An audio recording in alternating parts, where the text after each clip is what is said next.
ಗೌರವನ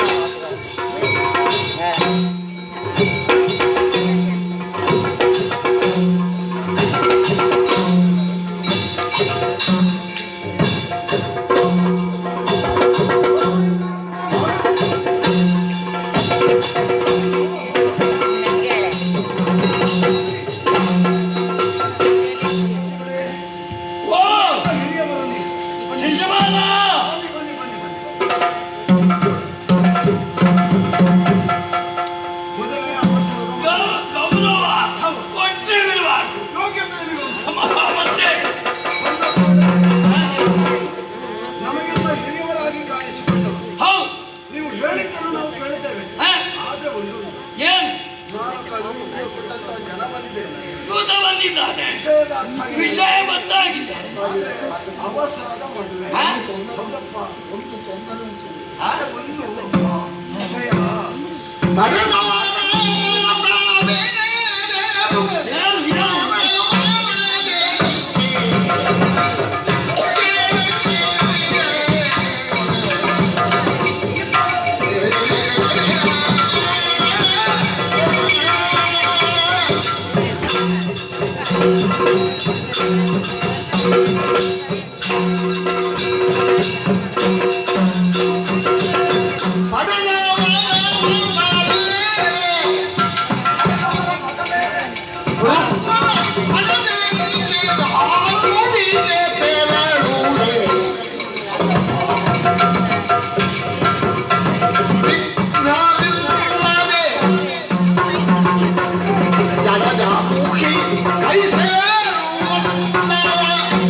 ಆಲೋಚನೆ ನೀನು ನಾವುಗಳು ಎಲ್ಲವರ ಆಲೋಚನೆ ಮಾಡಬೇಕು. ಅಂದ್ರೆ ಭೂಪತಿ ಏನೋ ಹೇಳಿದ್ದಾರೆ, ಆದ್ರೆ ಅದಕ್ಕಿಂತ ಮೊದಲೊಂದು ಪ್ರಕರಣ ಅಲ್ಲಿ ನಡೆದು ಹೋಗಿದೆ. ಪ್ರಕರಣ ಏನು?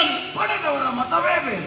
ಅಂದ್ರೆ ಈಗ ಮಗಳನ್ನು ಪಡೆದಿದ್ದಾನಲ್ಲ ಇವನ ಅಪ್ಪ, ಅವ ತೋರಕೆಯ ಕೃಷ್ಣ ಇದ್ದಾನಲ್ಲ, ಹೌದು, ಅವನಿಗೆ ಮದುವೆ ಮಾಡಿಕೊಡುವುದಂತ ತೀರ್ಮಾನ ಮಾಡಿದ್ದಾನೆ. ಅವನಿಗೆ ಹೋಗುವ ಕಾಲಕ್ಕೆ ಬಂದ ಬುದ್ಧಿ ಏನು ಮಾಡುವ ಹೇಳಿ. ಆದ್ರೆ ಈ ರುಕ್ಮ ಭೂಪತಿ ಅಪ್ಪದಟ್ಟ ಆಲದವರಕ್ಕೆ ಸುತ್ತು ಬರುವವಲ್ಲ, ಅವ ನಮ್ಮ ಹುಡುಗ.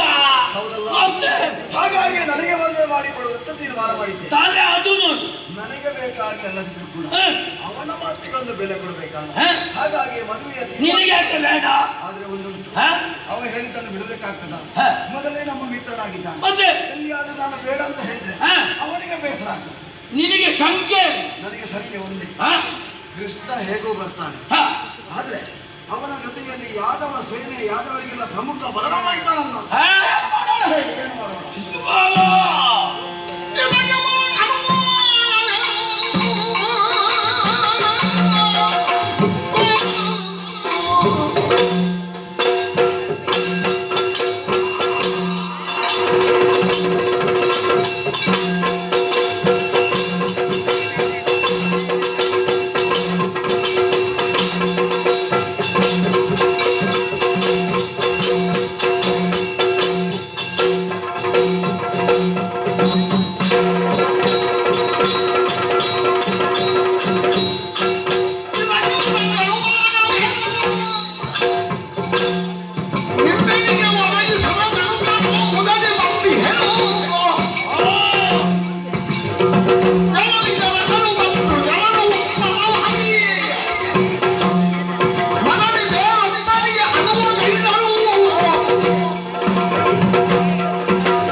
ಇಲ್ಲ. ನನಗೆ ಒಂದೇ ಒಂದು ಅನುಮಾನ.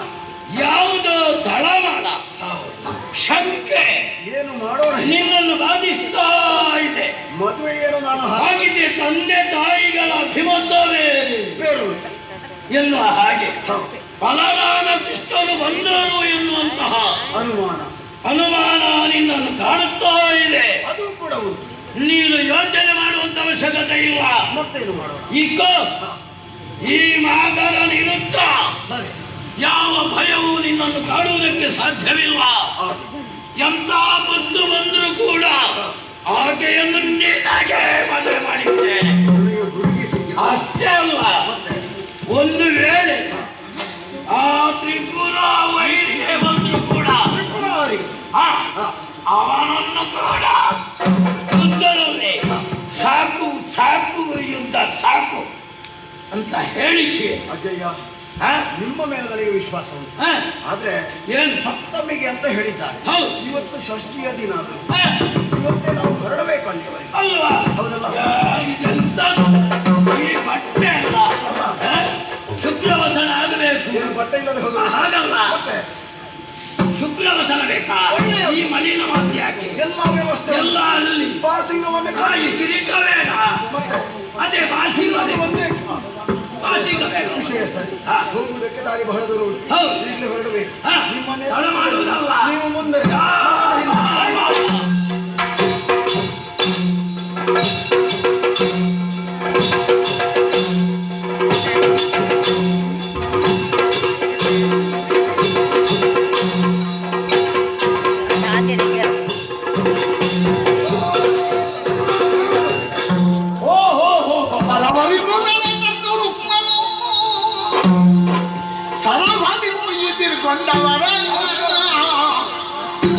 ಕರೆತರುತ್ತ ಭವನಕ್ಕೆ ಸತ್ಕರಿಸುತ್ತಲಿ ಬೇರ್ದ ನಾಳಿನಲ್ಲಿ ಪರಿಣಯವನ್ನು ಗೈಯುವುದು ಸುಲಗ್ನದಿ ಪರಿಹರಿಸಿದನು ಎಂದು ನೀವು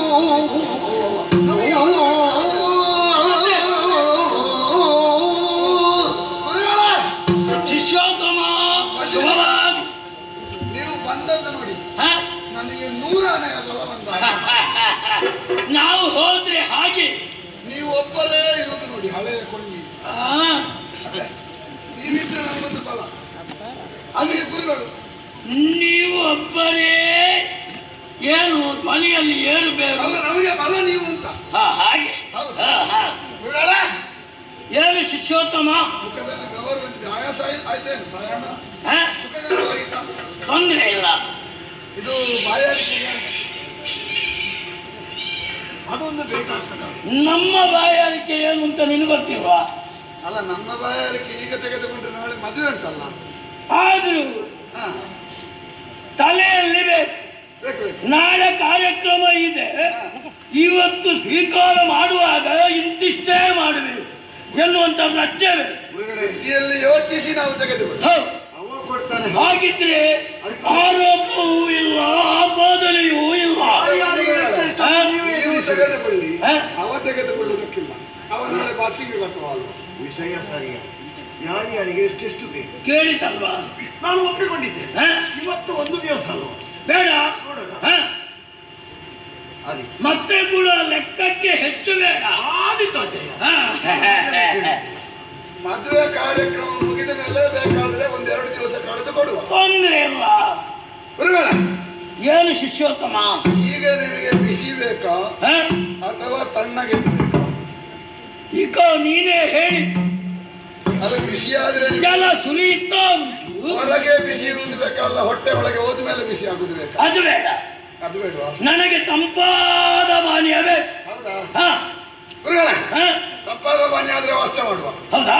ತಂಪಾದ ಪಾನೀಯದಲ್ಲಿಯೂ ನಮ್ಮಲ್ಲಿ ವ್ಯವಸ್ಥೆ ಉಂಟು. ಬುದ್ಧಿ ಮಾತ್ರ ಅಲ್ಲ, ಸಿದ್ಧಿಯೂ ಬರ್ತದೆ. ಬುದ್ಧಿಯನ್ನು ಪ್ರಚೋದಿಸು ಮತ್ತೊಂದು ಪಾನೀಯ. ಅದು ರಾತ್ರಿ ತೆಗೆದುಕೊಳ್ಳುವ. ಅದು ಮತ್ತೆ ನೋಡುವ, ನಾನು ನೀನು ಒಟ್ಟಿಗೆ ಅಲ್ವಾ? ಹೌದು, ನಿಮಗೊಂದು ಬೇರೆ ಬಿಡಾರದ ವ್ಯವಸ್ಥೆ. ಆದ್ರೂ ನೀನು ಬೇಕು. ನಾವು ಬೇಕು. ಆ ಬಿಡಾರದಲ್ಲಿ ನೀನಿಲ್ಲದಿದ್ರೆ ಆಗಾಗ ಸೇವೆ ಮಾಡುವುದಕ್ಕೆ ಬೇಕಾದ್ದು ಕೊಡುವುದಕ್ಕೆ. ಆದ್ರೆ ಎಲ್ಲ ಯುವಕರನ್ನೆಲ್ಲ ಒಟ್ಟಿಗೆ ಹಾಕಿದ್ರೆ ಹಾಗಲ್ಲ. ನಾನು ಪ್ರಾಯದವನಾದ್ರೂ ಕೂಡ ಯುವಕರು ನಮಗೆ ಬೇಕು. ತಂಡ ನಮ್ಮದು. ನೋಡು ಗೋಲ್ಲಿ ಹಾ, ಎಲ್ಲರೂ ನಿಂತವರು ಯಾರು? ನಮ್ಮವರೇ. ನಾನು ಕರ್ಕೊಂಡು ಬಂದದ್ದು ಹೌದೌದು ಅಂತ ಗಾಡಿ. ಯುವಕರೇ ಬೇಕು ಎನ್ನುವ ಹಾಗೆ. ಗುರುಗಳೇ ಆ? ಅದು ಹೌದು, ವಿಷಯ ನಿಮಗೆ ಗೊತ್ತಿದೆ ಅಲ್ವಾ? ನನ್ನ ಅಪ್ಪನ ಯೋಜನೆ ಬೇರೆ ಉಂಟು. ಅದು ಗೊತ್ತಾಗಿದೆ ಅಲ್ವಾ? ಗೊತ್ತಾಗಿದೆ. ಹೌದು. ನಾನು ಮೊದಲೇ ಹೇಳಿದ್ದೇನೆ ಒಲೆಯಲ್ಲಿ, ಹ? ನನ್ನ ಅಪ್ಪನ ಒಂದು ಯೋಜನೆ ಬೇರೆ ಉಂಟು. ಹ? ಮತ್ತೆ ರುಕ್ಮಿಣಿಗೆ ಕೂಡ ಪೂರ್ತಿ ಈ ಕಡೆ ಮನಸ್ಸಿಲ್ಲ. ಹ? ಹೌದಪ್ಪ. ಯಾರಿಗೂ ಮನಸ್ಸಿಲ್ಲದಿದ್ರು ತೊಂದರೆ ಇಲ್ಲ, ನಿನಗೆ ಮನಸ್ಸುಂಟಲ್ಲ. ನಾನು ಕೊಡುವುದು ನಮಗೆ ಬೇಕಾದ್ದು ಅದು. ನೀವಿದ್ರಾಯ್ತು. ಹ? ನಾನಿರುವಾಗ ನಿನಗೆ ಇಚ್ಛೆ ಇದ್ರೆ ಯಾರಿಗೆ ಕೊಡಬೇಕು ಅವರಿಗೆ ಹುಡುಗಿ. ಜೀವನಿಗೆ ನನಗೆ ನಿನಗೆ ಹೆಗಲು ತೋರಿಸಿದ್ದಿಲ್ಲಿಗೆ ಆಡಿತು. ಮತ್ತೆ ನಾಳೆ ಸುಲಗ್ನ, ಹ? ಸಪ್ತಮಿ ದಿವಸ ಹೌದು. ವ್ಯವಸ್ಥೆ ಮಾಡೋಣ. ಸ್ವಲ್ಪ ವಿಶ್ವಾಸ ತೆಗೆದು ಬನ್ನಿ, ಬನ್ನಿ, ಬನ್ನಿ.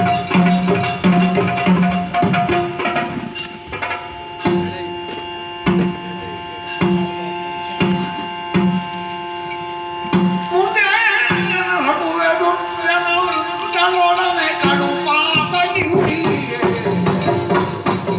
ಬಂದಿಗೆ ಪರಿಣಯ ನಿಂದೊಯ್ಯುವರೆಂದ ಮಂದಮತಿಯ ದುರ್ಗುಣಗಳ ಒಂದೆನಿಸದೆ ಪರಿಯಿಂದಲೇ ಸೇರಿಸಿದರೆ ಮಮ ಕಂಧರ ಅಗ್ರಯನು ಸೇರಿಸಿದರೆ ಮಮ ಕಂಧರ ಅಗ್ರಯನು. ಏನ್ ಮಾಡಲಿ ನಾನು? ಕಾಲ ಬೆಂಬೀಲಿ ಹೋಗುತ್ತಾ ಇದೆ. ದಿಪ್ಪಣ ನಮ್ಮೂರಿಗೆ ಬಂದಿದೆ. ಮದುವೆಗೆ ದಿನ ಒಂದು ಮಾತ್ರ ಉಳಿದದ್ದು. ಬೆಳಗಾದ್ರೆ ಆ ಇಕ್ಕುವಂತಹ ಮಂಗಲಕ್ಕೆ ನನ್ನ ಕೊರಳನ್ನು ನಾನು ಇಯಬೇಕಾಗ್ತದೆ. ನನ್ನ ಜೀವನವನ್ನೇ ನಾನೇ ಹಾಳುಗೆಳೆದುಕೊಳ್ಳಬೇಕಾಗ್ತದೆ. ಹರಿಯನ್ನು ಧ್ಯಾನಿಸಿ ಧ್ಯಾನಿಸಿ ಸಾಕಾಗಿ ಹೋಯಿತು. ಹರಿಯ ಕರುಣೆ ನನ್ನ ಮೇಲಿಲ್ಲ. ಹಾಗಿನ್ನು ಹರಿಯ ಹೆಸರಲ್ಲಿ ನಾನು ದುರಂತ ನಾಯಕಿಯಾಗಲಿ ಅಲ್ಲದು. ಆತ್ಮಹತ್ಯೆ ಮಹಾಪಾಪ. ಹೆಣ್ಣಾಗಿ ನಾನು ಆತ್ಮಹತ್ಯೆ ಮಾಡಿಕೊಂಡಿದ್ದಾದರೆ ಮುಂದಿನ 7 ಜನ್ಮದಲ್ಲೂ ನಾನು ಹೆಣ್ಣಾಗಿ ಹುಟ್ಟಬೇಕಾಗ್ತದೆ. ಹಾಗೆಂದು ಬಲಾತ್ಕಾರದ ಮದುವೆಗೆ ನಾನು ಒಪ್ಪಿಕೊಳ್ಳಲಿ. ಜೀವಂತವಾಗಿ ನನ್ನ ಶರೀರವನ್ನು ನಾನು ಸುತ್ತುಕೊಳ್ಳಬೇಕಾಗ್ತದೆ. ಅದು ಅಲ್ಲ, ಇದೂ ಅಲ್ಲ. ಹಾಗಾದರೆ ಪದವಿ ಏನಿದೆ? ಅಮ್ಮನಲ್ಲಿ ಹೇಳಿದರೆ ಕೈ ಚೆಲ್ಲಿದ್ದಾರೆ, ಅಪ್ಪನಲ್ಲಿ ಹೇಳಿದರೆ ಯಾವ ರೀತಿ ಸಮಾಧಾನವೂ ನನ್ನ ಪಾಲಿಗಿಲ್ಲ. ನೀ ಕಣ್ಣಂದಿರು ಹಿರಿಯಣ್ಣರ ಮಾತನ್ನೇ ಪ್ರೋತ್ಸಾಹಿಸ್ತಾ ಇದ್ದಾರೆ. ಹಿಂದಿನ ಪದವಿ ನಿಜ. ಒಂದೇ ದಾರಿ. ಎಳವಿಂದ ನನ್ನನ್ನು ತಿದ್ದಿ ತೀಡಿ ಬೆಳೆಸಿ ಅಂತ ನನ್ನ ಗುರುಗಳಿದ್ದಾರೆ ದೇವರು. ಅವರೇ ಪಥವನ್ನು ತೋರಿಸಬೇಕು. ಅವರಿಂದಲೇ ಪಥವನ್ನು ನಾನು ಕಂಡುಕೊಳ್ಬೇಕು. ಯಾರೆಲ್ಲಿ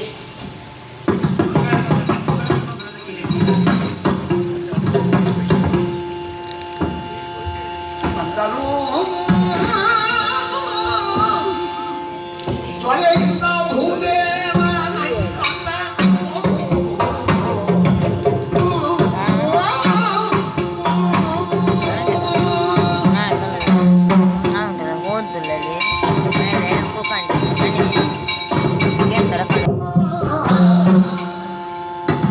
ಶೋಕವಿಂದ ಕಾರೆಡುವುದೇನು ಕಾರ್ಯ ಪೂರ್ಣ ಚಂದ್ರನ ನಿಂತಿವ ಸುಂದರ ಕಳೆಗುತ್ತಿನ ಬಗೆಯೇನು ಚಂದನ ಗಂಧಿ ಬಂದನು ಭೂದೇವ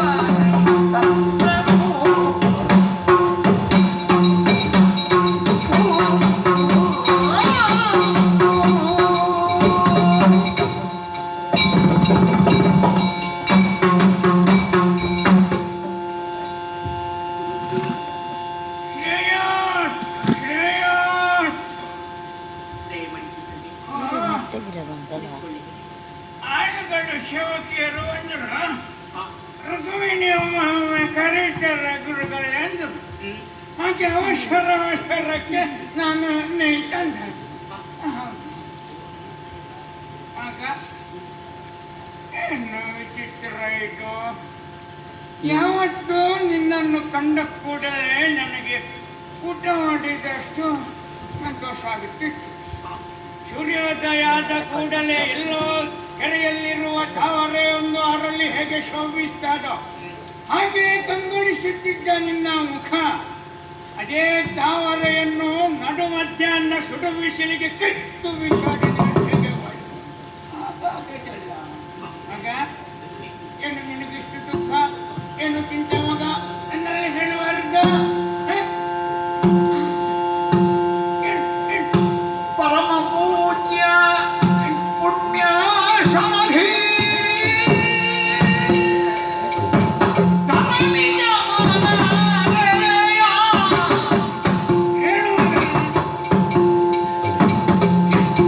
ಕರುಣವಿರಿಸಿ ಬಾಲ್ಯದಿಂದ ಒಡೆದು ಸಕಲ ಬಗೆಯ ಹರಿಯ ಜರಿದೆ ವಿಸ್ತರಿಸಿ ಗುರುವರೇ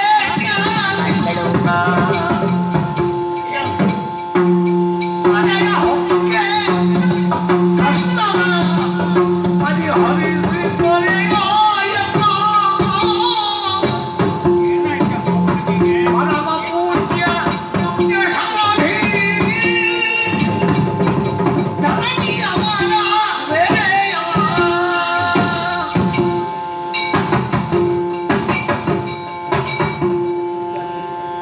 ಏನು ಮಗ? ಯಾಕೆ ಯಜ್ಞಾದಿಗಳನ್ನು ಮಾಡುವುದರ ಉದ್ದೇಶವಾಗಿ ಹವಿಸಲಿಟ್ಟು ದೇವತೆಗಳ ಮನಸ್ಸನ್ನು ತೃಪ್ತಿಪಡಿಸುವುದಂತೆ. ಹೌದು. ಅದು ಕಾಂಚರಿಗೆ. ಹಾ, ಆದರೆ ಬಡವರ ದೇವರನ್ನು ಕಂಡುಕೊಳ್ಳುವುದು ಹೇಗೆ? ಹೇಗೆ ಮಗ? ಬ್ರಾಹ್ಮಣೋತ್ತಮರನ್ನು ಕರೆದು ಹಾ, ಅವರನ್ನು ತೃಪ್ತಿಪಡಿಸಿ ಹಾ. ಅವರ ಆಶೀರ್ವಾದವನ್ನು ಪಡೆದಾಗ ದೇವತೆಗಳೇ ಹಲಸಷ್ಟು ಫಲ ಪ್ರಾಚ್ಯರಾಗಿದ್ದಾರೆ. ಹೌದೌದು. ಭೂಸುರರು ಹಾ, ಸರಿಯಾಗಿ ಕಣ್ಣಿಗೆ ಕಾಣುವಂತಹ ದೇವರು ಬ್ರಾಹ್ಮಣರು ಅಂತ ಕೊಂಡಾಡ್ತಾ ಇದ್ದಾರೆ. ಹೌದು. ಗೊತ್ತಂತೆ ಹಾ, ಪಕ್ಕದಲ್ಲಿ ಬಿದ್ದಂತಹ ಶಿಲೆಯೊಂದನ್ನು ಹಾ, ಕೆತ್ತಿ ತೀಡಿ ಅದಕ್ಕೆ ಹೊಸ ರೂಪವನ್ನಿತ್ತು ಹಾ. ಅದನ್ನು ಹೊಸ ಮೂರ್ತಿಯನ್ನಾಗಿ ಮಾಡುವಂತನೇ ಗುರುದೇವತಾಗಿ ಶಾಲಿ. ಎಲೆ ಮೇಲೆ ನಾನೊಂದು ಶಿಲೆಯನ್ನು ಇಟ್ಟವಳು. ಹಾ, ಅಪ್ಪನ್ನು ಹಿಂಜರಂತಹ ನಿಮ್ಮ ಗುರಿಗಳಿಂದ ಹಾ, ನನ್ನಲ್ಲಿ ವಿದ್ಯೆ ಎನ್ನುವಂತಹ ಮತ್ತನ್ನು ನೀಡಿ ಹಾ. ನನ್ನ ಜೀವನದ ಅಭ್ಯುದಯವನ್ನು ಬಯಸಿದವರು ದೇವರೇ ತಂದೆ. ನೀನು ನನಗೆ ಕೊಟ್ಟಿದ್ದನ್ನು ಒಂದು ಸ್ವಲ್ಪ ನಿನಗೆ ಉಪದೇಶ ಮಾಡಿದೆ. ಅದಕ್ಕಿಂತಲೂ ಹೆಚ್ಚು ನಿನಗೆ ಒಂದು ತಿಳ್ಕೊಳ್ಳುವ ಕೇಳುವ ಒಂದು ಬಾಯಾರಿಕೆ ಇತ್ತು ನಿನಗೆ. ಗೊತ್ತು ತಂದೆ ಹ್ಮ್, ಹ್ಮ್. ಇತ್ತು. ಹಾ, ಆ ಜ್ಯೋತಿಯನ್ನು ಬೆಳಗುವುದರ ಜೊತೆಯಲ್ಲಿ ಹಾ. ಅದಕ್ಕಿಂತ ಅಧಿಕವಾದಂತಹ ಜ್ಯೋತಿಯೊಂದನ್ನು ನನ್ನ ಮನಸ್ಸಿನಲ್ಲಿ ಬೆಳಗಿಸಿದವರು ತಾವಲ್ಲವೇ? ಏನು ಹಾಗಾದ ವಿಶೇಷ? ಅದೇ ಶ್ರೀಕೃಷ್ಣನಿಲ್ಲ ಆಗುತ್ತದೆ. ಮೊದಲು ನಾನು ಸ್ವಲ್ಪ ಹರಿಗಟ್ಟೆ ಮಾಡ್ತಾ ಇದ್ದೆ. ಮತ್ತೆ ಕೈ ಕಾಲಿಗೆ ಬಲ ಕಡಿಮೆ ಬರುವಾಗ ಕುಳಿತಲ್ಲಿಗೆ ಯಾರಾದರೂ ಬಂದ್ರೆ ಅವರಿಗೆ ನಮಗೊಂದು ಚಟ ಬಿಡಿಸೋದು. ಈ ಒಳ್ಳೆಯದನ್ನು ಇನ್ನೊಬ್ಬರಿಗೆ ಹೇಳುವುದು. ಅದನ್ನು ನಿನಗೆ ಕೇಳಿದ್ದಾವುದು. ಏನಾಯ್ತು ಈಗ? ನೀನು ಹೇಳಿದ್ದೀರಾ? ನಾನು ಆಲಿಸಿಕೊಂಡೆ. ಅಲ್ಲ, ನನ್ನ ಜೀವನದಲ್ಲಿ ಅದನ್ನು ಉಸಿರಾಗಿ ಇರಿಸಿಕೊಂಡೆ ತಂದೆ. ಆದ್ರೆ ಆ ಉಸಿರೇ ನಿಂತು ಹೋಗುವಂತ ಸ್ಥಿತಿ ಈಗ ನನ್ನ ಪಾಲಿಗೆ ಬಂದದಾಗಿದೆ. ಅಯ್ಯೋ ದೇವರೇ, ದೇವರ ಮೇಲೆ ನಂಬಿಕೆ ಇಟ್ಟವ ಉಸಿರು ಉಸಿರಿಗೂ ಹೆಜ್ಜೆ ಹೆಜ್ಜೆಗೂ ದೇವರ ಮೇಲೆ ಹಾರ ಭಾರ ಹಾಕಿ ಬದುಕಿದವರು ಯಾವತ್ತೂ ಸೋಲುವುದಕ್ಕುಂಟ ಮಗ. ನಾನು ಗೊತ್ತಿರಲಿಲ್ಲ ತಂದೆ. ಹೇಗೆ? ಏನಾಯ್ತು ನಿನಗೀಗ? ನೀವೇ ಹೇಳಿದ್ದೀರಿ, ಹಾ, ನಿನ್ನ ಕೈ ಹಿಡಿಯುವಂತ ಗಂಡು ಶ್ರೀಕೃಷ್ಣನಲ್ಲಿ ಅನ್ಯನಲ್ಲ, ಆತನ ಚರಣದಲ್ಲಿ ನೀನಾಗ್ತೀಯಾ ಅಂತ. ಅದು ಹೀಗೆ ನೋಡು. ಬೆಳೆಯುವ ಶಶಿ ಮೊಳಕೆಯಲ್ಲಿ ನೋಡು. ನಿನ್ನ ಪ್ರತಿಯೊಂದು ಚಲನವಲನ ಕಾರ್ಯಚಟುವಟಿಕೆಗಳನ್ನು ಗಮನಿಸಿದಾಗ ಇಂತಹ ಒಂದು ಪರಿಮಳಯುಕ್ತ ಒಂದು ಹೂವು ಸೇರಿದರೆ ಇಂತಹ ದೇವರ ಉಂಡಿಯನ್ನೇ ಸೇರಬೇಕು ಅಂತ ನನಗೊಂದು ಸಂಕಲ್ಪ ಆಯಿತು. ಹಾಗಾಗಿ ನಾನು ಹೇಳಿಬಿಟ್ಟದ್ದು. ನಿಮ್ಮ ಮಾತು ಹುಸಿ ಆಯ್ತು ಅಥವಾ ನನ್ನ ಪಾಡು ಹುಸಿ ಆಯಿತು ಅಂತ ನನಗೆ ಅರ್ಥವಾಗುವುದಿಲ್ಲ. ಮತ್ತೆ ಯಾಕೆ ಮಗ, ಇದು ನನಗೊಂದು ಅರ್ಥ ಆಗುದಿಲ್ಲ. ಒಗಟಾಗಿ ಮತ್ತೆ ಅರ್ಥ ಅಲ್ಲ. ನನ್ನ ರೂಪ ಭೂಪತಿ ವಾ, ನನ್ನ ಜನಿಗೆ ಕೊಟ್ಟು ಮದುವೆ ಮಾಡಬೇಕು ಎಂದು ನಿಶ್ಚಯಿಸಿದ್ದಾರೆ. ಬರೀ ನಿಶ್ಚಯ ಮಾತ್ರವಲ್ಲ, ಓಲೆಯನ್ನು ಕಳಿಸುವುದರ ಜೊತೆಯಾಗಿ ಇಬ್ಬರ ನಮ್ಮ ಊರಿಗೆ ಬಂದಿದೆ ತಂದೆ. ನಾಳೆ ದಿನ ನಮ್ಮ ಮದುವೆ ನಡೆದು ಹೋಗ್ತದೆ. ಇದು ಮದುವೆ ಆಗಿರುವುದಿಲ್ಲ, ಮದುವೆ ಆಗಿರುವುದಿಲ್ಲ. ನನ್ನ ಕಾಲಿಗೆ ಉಪಚಾರ ಯಾತ್ರೆ ಆಗ್ತದೆ. ಆತ ಬಂದಿದ್ದು ಅಂತ ತಾಳಿ ನನ್ನ ಜೀವನಕ್ಕೆ ಉರುಳಾಗ್ತದೆ ತಂದೆ, ನನ್ನ ಜೀವನಕ್ಕೆ ಉರುಳಾಗ್ತದೆ. ನಾಳೆ ಪರಿಣಯದಲ್ಲಿರುವ ನನಗೆ ಕ್ಷಣ ತಡೆಯದ ಮೇಘ ಶ್ಯಾಮ ಎಲ್ಲ ಬಿನ್ನರಿಸಿ